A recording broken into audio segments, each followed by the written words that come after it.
Hello students, I am Monica Surul from MA International School, Nayagaon. Today we will be doing the chapter from Beehive, the Little Girl, Part 2.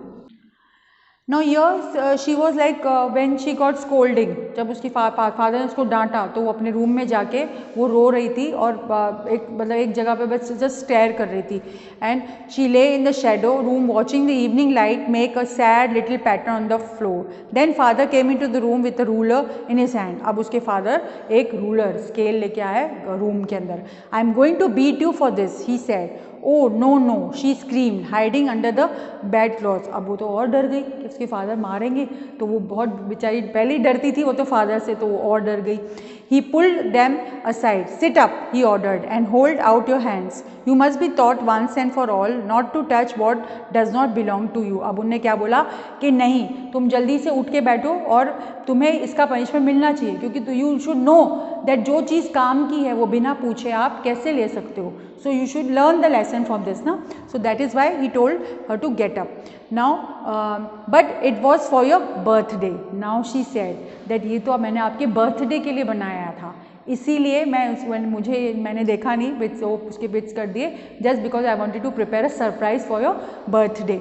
Now down came the ruler on little pink palms. अब उसके father को थोड़ा सा लगा कि अरे इसने मेरी बर्थडे के लिए किया, तो उनको थोड़ा सा फील हुआ. Hours later, when grandmother had wrapped her in the shawl and rocked her in the rocking chair, the child clung to her soft body. What did God make fathers for? She sobbed.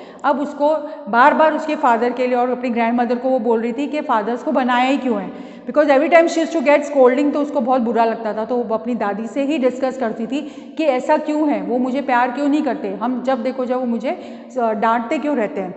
Now here's a clean hanky darling, blow your nose, so blow your nose, go to sleep pad, you'll forget all about in the morning. I tried to explain the father. अब उन्होंने क्या बोला, देखो तुम अब ना ज़्यादा रो मत, मैं तुम्हारे फादर को समझाऊंगी, वो तुम्हें आगे से इस तरह से तुम्हारे साथ बिहेव नहीं करेंगे. But the child never forgot. Next time she saw him, she quickly put both hands behind. अब तो और डर गई मार खाने के बाद से, तो वो जब भी फादर को देखती तो वो झट से अपने हाथ पीछे कर लेती थी कि फिर से मुझे कहीं मारे ना. तो वो और ज़्यादा जो पहले जो फियर था उसका वो तो और बढ़ गया. उसकी ग्रैंड मदर चाह रही थी कि फियर हट जाए, बट वो और ज़्यादा बढ़ गया.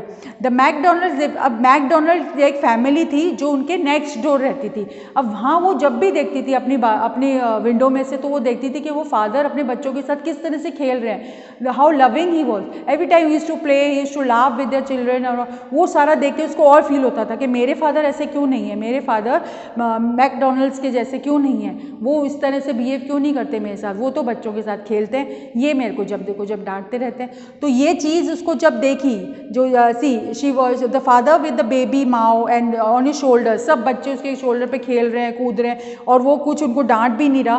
तो ये देख के उसको लगा कि ये डिफरेंट हैं, तो फादर्स ऐसे सब नहीं होते. तो वो वापस अपनी ग्रैंड मदर से पूछती है कि उनके फादर तो ऐसे नहीं है जैसे मेरे फादर है, तो ऐसा क्यों. Like she every time she had the questions in हम see over here how the father is praying with the children. अब वो चाह रही थी कि मेरे फादर भी इस तरह से हो जाएं, बट ऐसा नहीं था. Now what will I do if I have a night mayor, she said. अब उसको क्या हुआ, उसकी मदर जो थी ना वो थोड़ी सी बीमार हो गई, तो उनको हॉस्पिटलाइज होना पड़ा, तो grandmother had to stay with her. अब इसको हमेशा नाइट मेयर्स आते थे केसिया को, तो वो बहुत डरती थी, तो वो हमेशा अपनी ग्रैंड मदर को हग करके सोती थी. तो अब उसको टेंशन ये हो गई कि now who will take care of me when you both will be in the hospital. और फादर तो उससे तो वो डरती थी, तो उसको लगा नाइट मेयर्स आएंगे तो मैं क्या करूँगी. तो yes now she is saying that only, granny take me into her bed, I can't stay in the dark, it all gets whispery. अब उसको क्या लगता था, रात जैसी होती थी ना वो अपने ग्रैंड मदर को बोलती थी मुझे अपने पास ले जाओ, मुझे नाइटमेयर्स आते हैं, आई कांट स्लीप. अब जैसे ही वो रात हुई और वो ना एकदम से वही नाइटमेयर आने लगे, तो वो चिल्लाने लगी ग्रैंड माँ. अब ना मदर थी ना उसकी ग्रैंड माँ थी वहाँ पर. Now oh a butch a knife, I want granny. He blew on the candle, bent down and caught up the child in his arms. Salam. अब क्या हुआ, जैसे वो चिल्ला रही थी ना, उसके फादर आए और एकदम से उन्हें फादर ने सुना ये क्यों चिल्ला रही है केजिया, तो उसके फादर उसके पास गए, उसको हग किया, उसके सिर पे हाथ फेरा और उसको बिल्कुल प्यार से अपने पास लेके, तो वो उसको बहुत कंफर्ट फील हुआ कि उसके फादर ने उसको कितने लविंगली अपने सीने से लगा के उसको सो गए और उसको थोड़ा सा बोले कि तुम डरो मत, कुछ भी नहीं होगा। तो ये that thing was for the first time कि उसके फादर ने उसको इस तरह से हग करके अपने पास लिया था। तो वो उसको एकदम like she was surprised also कि ये क्या हुआ, फादर ऐसे हैं क्या। Then after that she realised that father दिखाते नहीं हैं how he loved her, but he really cares for her. वो उसको प्यार करते हैं, वो केयर भी करते हैं, बट वो शो नहीं करते। जैसे मैकडोनल्ड्स के फादर तो शो करते हैं, वो सबको दिखा देते हैं, बट ये मेरे फादर हमेशा दिखा नहीं पाते, बट वो केयर करते हैं। Then she realise, Kezia realise that my father is not very bad, he is a good person, he is a loving person from inside. Thank you.